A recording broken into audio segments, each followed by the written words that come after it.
Coucou tout le monde, j'espère que vous allez bien. Aujourd'hui je vous retrouve avec une nouvelle vidéo et ça va être un book haul. J'ai fait quelques petits achats et quelques petits emprunts à la médiathèque dernièrement et donc je vais vous montrer un petit peu tout ça. Ça va être assez rapide parce que, enfin assez rapide, j'ai beaucoup de choses mais j'ai pas de roman, donc ça va être surtout des suites de séries et 2 séries complètes que j'ai achetées d'occasion. On va commencer peut-être par les mangas et par les 2 séries que je vous ai déjà montrées en short, mais du coup si vous n'avez pas vu mes shorts, vous allez découvrir que j'ai acheté donc Lovely Friendzone de Mamoru Aoi aux éditions Kana. Donc j'ai acheté la série complète, j'avais acheté le premier tome d'occasion déjà, juste pour me faire une petite idée de la série, si ça me plairait ou pas. Et j'ai plutôt bien apprécié le premier tome, je vous laisserai aller voir ma vidéo si ça vous intéresse. C'est un shoujo assez classique finalement, on a une jeune fille qui rêve du grand amour. La fille va tomber sous le charme d'un garçon très populaire qui est aussi membre du club de foot, sauf qu'en fait ils vont très bien s'entendre, tout va se passer pour le mieux, sauf que il va lui faire comprendre que il ne la perçoit qu'en tant qu'amie et pas du tout en tant que potentielle petite copine. Le couple est super mignon, bref, j'avais beaucoup aimé ce premier tome, les dessins sont très sympas. Je vais vous montrer ça. C'est assez classique, hein, ça reste un shoujo assez classique, mais moi je trouve qu'il marche très bien. Beaucoup m'ont dit qu'il était super. Quand je vous ai présenté les 2 séries, vous avez préféré, je sais pas comment dire, vous m'avez dit de commencer par celle-ci. Donc voilà, très hâte de lire celle-là. Si ça vous intéresse d'ailleurs et que vous voulez vous replonger dans la série ou la découvrir, n'hésitez pas à me le dire en commentaire. Peut-être que ce serait pas mal qu'on le lise ensemble, je sais pas ce que vous en pensez. Et peut-être que du coup je pourrais faire gagner à l'un d'entre vous le premier tome de Lovely Friendzone, si jamais. Voilà, je dis ça comme ça. Ensuite j'ai aussi acheté la série Entre deux, qui est un josei de Peko Watanabe aux éditions Kana. Ce josei est terminé en 5 tomes, et là on va rencontrer un couple qui se connaît depuis une dizaine d'années. Et tout semble parfait. Même si le mariage dont parle leur entourage leur apparaissait comme un concept abstrait qui ne les concernait pas, de même qu'un enfant, mais une seule erreur commise par Kohei va définitivement troubler l'équilibre entre eux. Une autre femme est tombée enceinte de lui. Donc est-ce qu'il y a eu tromperie? Est-ce que c'est quelqu'un qu'il connaissait d'avant? Je ne sais pas, je n'ai toujours pas découvert celui-ci, mais j'ai très hâte aussi. Là au niveau des dessins, on voit que c'est quand même beaucoup plus mature. On a des personnages qui sont dessinés avec des caractéristiques beaucoup plus adultes. Voilà à quoi ça ressemble. On va continuer avec mes achats. Et là j'ai un seinen ou shonen, je ne sais plus. C'est Boys Abyss, le tome 7 de Minenami Rio aux éditions Kana. C'est une série un petit peu thriller à ambiance un peu dark, avec un garçon qui n'a plus très envie de vivre, qui est au fond du gouffre, qui va rencontrer une fille qui travaille dans une sorte de petite supérette de son village. Et cette fille, en fait, il s'avère qu'elle est aussi idole. Et elle va lui proposer de coucher avec elle. Voilà, donc pourquoi, comment, on ne sait pas trop. J'ai acheté le 7, j'en ai certains là derrière, du coup j'en suis je crois au 3 ou au 4. Donc voilà, j'en ai un petit peu d'avance et vraiment il y a une ambiance très particulière. C'est pour public averti, il y a pas mal de scènes de sexe. Le manga est très grand par rapport aux autres, donc c'est un confort de lecture d'autant plus important. Et j'aime beaucoup le format du livre en fait et le fait qu'il soit très mou, bref. J'ai aussi acheté le tome 11 du Jeu de la mort de Sora, donc ça faisait très longtemps que je n'avais pas acheté de tome de cette série, donc c'est aux éditions Delcourt Tonkam. Je crois que la série était en pause ou je ne sais quoi actuellement, et je crois qu'elle est terminée il y a 20 tomes si je me trompe pas, donc on en est à la moitié. Ça fait très longtemps que j'ai délaissé cette série parce que j'avais un peu du mal à m'accrocher au personnage, à l'intrigue, etc. Je vais essayer de la reprendre depuis le début et voir si j'ai envie de la finir ou pas, sachant que j'en suis à peu près à la moitié avec ce 11e tome. Là, on est dans une série où on va rencontrer une jeune fille qui a envie de se suicider. Heureusement, son enseignant va la détourner de cette pulsion, de cette envie. J'ai ensuite acheté L'enfant en moi, le 4e tome de Aoi Mamoru aux éditions Kana. Donc Aoi Mamoru, l'autrice de Lovely Friendzone que je vous ai présenté au tout début. Vraiment une série chouchoute, j'adore vraiment cette série, je trouve qu'elle est super intéressante et qu'elle aborde des thématiques qu'on voit pas forcément souvent. Donc là, c'est une jeune fille qui s'appelle Sachi et qui est enceinte de son petit copain du lycée et malheureusement, c'était pas du tout prévu, elle ne sait pas ce qu'il faut faire, elle ne sait pas ce qu'elle va faire. Le poids de cette petite vie qui grandit en elle, le poids du regard de la société, de son futur, de ce que vont penser ses parents, etc. Ensuite, j'ai aussi acheté le tome 2 de You're My Soulmate d'Anachine aux éditions Pika. J'avais lu le premier tome que je vous mettrai dans le petit i pour aller voir. Lecture un peu mitigée, voilà pour ma part. Mais j'ai très envie quand même de découvrir ce deuxième tome, de voir si je laisse la chance à ce manga ou pas. Anachine, c'était l'autrice de Waiting for Spring que j'avais adoré. J'attends de voir ce que ce deuxième tome va me réserver. Là, on est plus dans une jeune fille qui arrive à la fac et qui a qu'une seule idée en tête, c'est de trouver le grand amour. Et elle va aller dans une soirée avec sa meilleure amie. Et là, il va y avoir des gens qui vont l'accoster, notamment un garçon qui a les cheveux décolorés, qui n'a pas l'air du tout fréquentable, et pour autant qui va faire en sorte en fait de la revoir. Et voilà, c'est comme ça que les choses vont commencer. Ma foi, je verrai bien avec ce deuxième tome. J'ai aussi acheté le 6e et dernier tome de Burn the House Down de Moyashi Fujisawa aux éditions Akata. 6e tome, j'ai lu le premier tome, je crois, le deuxième peut-être, mais honnêtement, j'ai pas vraiment plus avancé que ça dans la série. J'avais envie d'attendre du coup ce dernier tome. Enfin, c'est pas le dernier tome, c'est 8 tomes. Je viens de voir, c'est écrit 8 tomes derrière. Bref.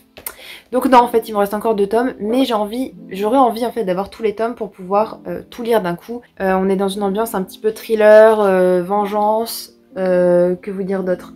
C'est une jeune fille qui a vu sa famille complètement tomber, sa mère s'est fait quitter par son père, la maison dans laquelle elle a grandi a brûlé, et elle pense que tout ça c'est dû à une femme qui est rentrée dans leur vie. Et pour se venger de cette femme et pour essayer d'enquêter, elle va travailler pour elle en tant qu'aide ménagère. Et voilà. Le premier tome était super intriguant et un petit peu thriller et tout. Et je pense que pour Halloween, c'est pas mal. La période là d'octobre-novembre. Donc peut-être que je lirai quand même quelques tomes là. Ensuite, j'ai aussi acheté un tome que j'attendais depuis longtemps. C'est une série qui paraît, mais petit peu par petit peu. C'est Une touche de bleu de Nozomi Suzuki aux éditions Glénat. Donc c'est le 6e tome. Cette série, je ne sais pas si elle est finie ou pas, je ne pense pas, je ne sais plus. Là, on va parler d'une jeune fille qui a une tache sur le visage, une grosse tache de naissance. Cette différence va la rendre spéciale aux yeux de son prof qui a la prosopagnosie, donc le fait de ne pas pouvoir reconnaître les visages des personnes. Et donc comme elle a une caractéristique bien à elle, il arrive à la reconnaître. Et donc c'est pareil que le jeu de la mort, c'est encore une relation prof-élève. Cette fois-ci un peu plus saine dans le sens où le prof met des limites. Et où on a plutôt l'impression que la fille tombe amoureuse de lui, mais que c'est pas réciproque. Voilà, c'est une romance tranche de vie assez douce, assez tranquille. Ensuite, j'ai aussi le 9e tome de Dreaming Sun. On arrive doucement et sûrement vers la fin puisque il y a 10 tomes dans cette saga si je ne me trompe pas. Je suis cette série très assidûment.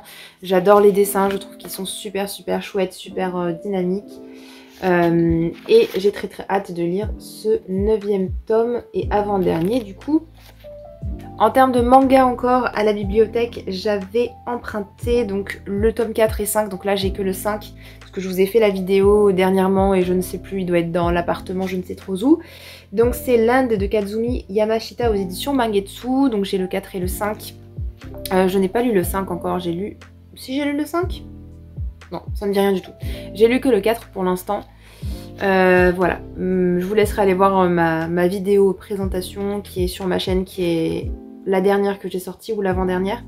Ensuite, on va passer au BD. Alors j'ai pris une, 2, 3, 4, 5 BD. J'ai lu Sans panique de Colline Aigron aux éditions Delcourt Mirage. C'est une BD que j'avais vue sur une chaîne, je ne sais plus de qui. J'adore les dessins, je trouve qu'ils étaient très funky, très colorés, ça m'a donné tout de suite envie. Je l'ai lu déjà, je vous en parlerai du coup prochainement. Ça va suivre l'histoire d'une jeune fille qui, suite à un crash d'hélicoptère, va se retrouver sur une île perdue toute seule. Elle est recueillie par une famille et elle se rend compte assez rapidement que les gens de cette famille sont assez spéciaux et en fait ils ne ressentent absolument rien. Elle va vouloir à un moment rentrer chez elle, sauf que aux infos on leur dit qu'il y a une météorite qui va s'écraser sur la petite île et donc il faut absolument qu'elle déguerpisse de là au plus vite. Ensuite j'ai aussi pris la BD Mauvais genre de Chloé Cruchaudet aux éditions Delcourt Mirage encore. C'est une BD que j'ai lue aussi, que j'ai beaucoup aimé d'ailleurs. Donc c'est l'histoire de Paul et Louise, ça se passe durant la Seconde Guerre mondiale et un petit peu après. Paul et Louise qui se sont rencontrés, qui s'aiment jusqu'au moment où ils doivent se séparer à cause de la guerre puisque Paul va partir à la guerre et ça va vraiment le changer. Pour échapper à la guerre, il va se faire passer pour une femme. J'aime beaucoup les dessins, c'est une palette aussi de couleurs qui est très gris, sombre, noir, forcément puisque ça parle de choses plutôt sombres, plutôt tristes. Voilà, c'est un petit peu cru sur certains passages, mais j'ai vraiment beaucoup aimé, donc je vous en parle très bientôt. J'ai aussi pris une BD qui est plus documentaire, là c'est La machine ne ferme jamais les yeux, une histoire de la télésurveillance de 1984 à Facebook, de Greenberg, Patterson et Canlas, je pense, Canlas, je ne sais pas, chez Delcourt Ancrage cette fois-ci. C'est une BD où il y a beaucoup de textes, donc je l'ai prise mais je ne sais pas si ça va vraiment me plaire et si je vais réussir à adhérer en fait.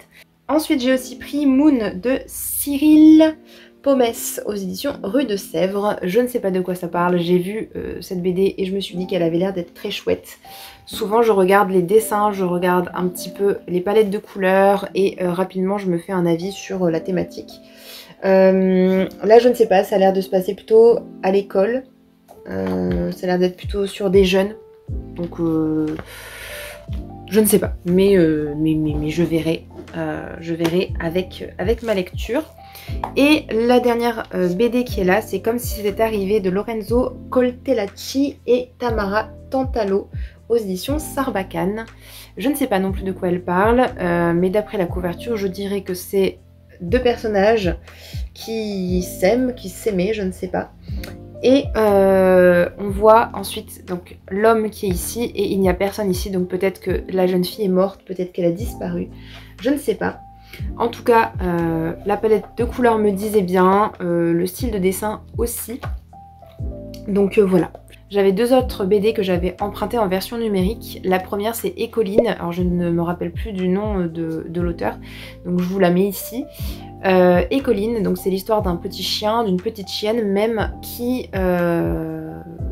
est artiste, bizarrement, donc elle fait de la peinture et elle est jetée de chez elle à la campagne et elle arrive à Paris et là elle découvre la vie parisienne, il va se passer plein de choses, c'était très mignon. Et le deuxième c'est Sur la route, si je me trompe pas, c'est une BD qui je crois est assez vendue d'après ce que j'ai vu sur internet, qui a peut-être potentiellement remporté des prix et du coup je voulais la lire parce que j'en avais entendu parler. C'est adapté d'un roman et là on va suivre un homme avec son fils qui sont sur la route dans un monde assez désertique. On ne sait pas ce qui s'est passé, mais en tout cas, la terre a été complètement dévastée et il reste très peu de monde. Et ces deux personnages-là, on les suit, ils n'ont quasiment rien à manger, ils errent en fait, on ne sait pas trop où ils vont, on ne sait pas trop ce qu'ils font. Et ils vont rencontrer des personnes qui leur veulent plus ou moins du bien, surtout du mal, sur leur route. Et ils vont essayer de s'en sortir en fait, tout simplement. Je pense que j'ai fait le tour un peu de tous les derniers livres qui ont rejoint ma bibliothèque et ou celles qui vont rester pour un petit temps avant de retourner en médiathèque. Si vous avez lu un de ces livres, n'hésitez pas à me dire en commentaire ce que vous en avez pensé. Et moi je vous dis à bientôt dans une prochaine vidéo. Ciao ciao!